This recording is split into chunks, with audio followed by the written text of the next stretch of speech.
Au début des années 80, le CNES se positionne au cœur de la révolution océanographique avec la décision de développer l'altimètre radar Poséidon et l'instrument d'orbitographie précise DORIS. C'est l'époque des pionniers de l'altimétrie qui relève tous les défis techniques avec l'ambition de mesurer la hauteur des mers à 2 cm près en tout point du globe. L'instrument Poséidon a été embarqué à bord du satellite Topex Poséidon en 1992. Ceci a amorcé une coopération très fructueuse entre le CNES et la NASA. Une nouvelle vision globale des océans s'offre alors à nous. On peut mesurer la hauteur des mers, on observe la circulation océanique, le phénomène El Niño, observé en 1994 et anticipé en 1997. Il y a 30 ans, la communauté internationale prend conscience que l'océan et le climat sont intrinsèquement liés. La hausse du niveau des mers se révèle être un facteur clé du réchauffement climatique. Il devient alors fondamental de suivre de manière continue, de manière précise ce niveau des mers.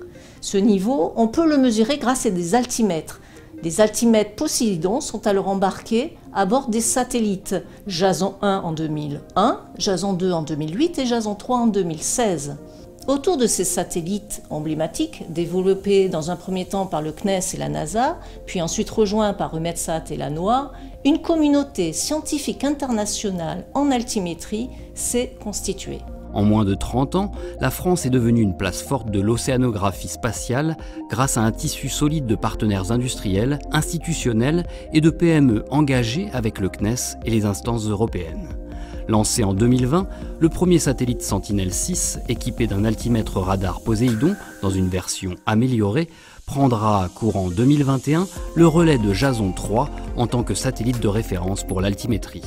Grâce à son expertise en altimétrie spatiale, le CNES est en charge de la fourniture de l'orbite précise du satellite Sentinel-6, en particulier à l'aide du système DORIS et de la soixantaine de stations terrestres associées. Nous fournissons en outre des produits hauteur de mer et vagues améliorés et calibrés qui serviront ensuite au Copernicus Marine Environment Monitoring Service pour élaborer des cartes et des prévisions de paramètres océaniques tels que température, salinité ou courant. Le CNES est garant de la performance des instruments et de la mission. Nous participerons largement aux activités de validation des mesures et des produits pendant toute la durée de la mission, en particulier pour les observations des eaux continentales.